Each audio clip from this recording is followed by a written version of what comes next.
ঈদ মোবারক, ঈদ মোবারক, ঈদ মোবারক। ঈদ তো চলেই গেল, কিন্তু এখনো আমার ঈদ আনন্দগুলো আপনাদের সাথে শেয়ার করা হলো না। হ্যালো, আসসালামু আলাইকুম। সবাই কেমন আছেন? আমি আলহামদুলিল্লাহ ভালো। সবার ঈদ কেমন কাটলো? সবাই ঈদে কি কি করলেন, কোথায় কোথায় বেড়ালেন, অবশ্যই কিন্তু জানাবেন। তাহলে চলুন দেখাই আমি কোথায় ঘুরলাম। আমরা সবাই মিলে গিয়েছিলাম কুটুমবাড়ি রেস্টুরেন্টে। দেখুন রেস্টুরেন্টের অবস্থা আর রাস্তার অবস্থা ওই দিন কেমন ছিল।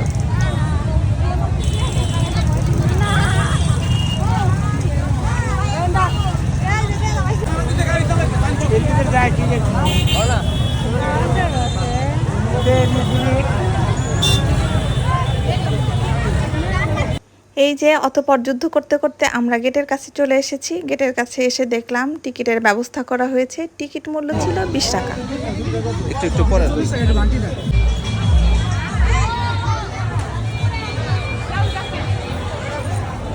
ভিতরে ঢুকেই দেখি চলছে উড়াধুরা হিন্দি গান, কিন্তু কপিরাইট ক্লেম খাবো কিনা ভেবে আর গানগুলো দিলাম না। এদিকে আমার বাবা যান ঘুমিয়ে পড়েছে। এত মানুষ আর এত ভিড়, আমি তো অবাক হচ্ছিলাম আর মনে মনে ভাবতেছিলাম এই মানুষগুলো সারা বছর কোথায় থাকে।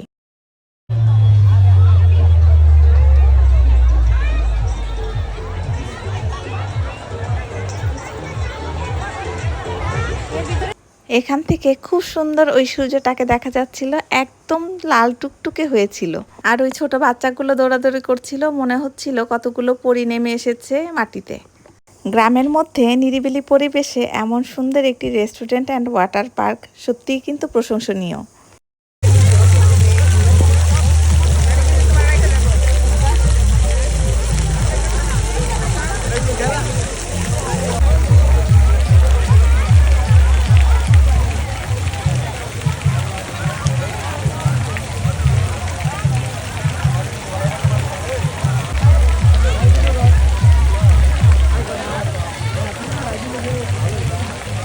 এবছর সবাই সূর্যমুখী বাগানে যে ছবি তুলেছে, কিন্তু আমার যাওয়া হয়নি। এখানে সূর্যমুখী ফুল দেখে ভালোই লাগলো।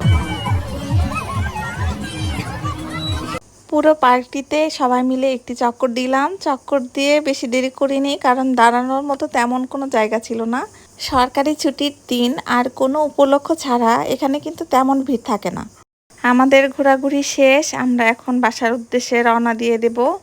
আমার ঈদ ব্লগটি আপনাদের কেমন লাগলো অবশ্যই কিন্তু জানাবেন। আর যারা মানিকগঞ্জের আশেপাশে আছেন তারা কিন্তু ঘুরে যেতে পারেন। ঈদে কে কোথায় ঘুরলেন, কি কি করলেন, কে কত টাকা সালামি পেলেন, অবশ্যই কিন্তু আমাকে জানাবেন। আর যারা আমার পেজে নতুন তারা অবশ্যই ফলো দিয়ে রাখবেন। সবাই ভালো থাকবেন। আসসালামু আলাইকুম।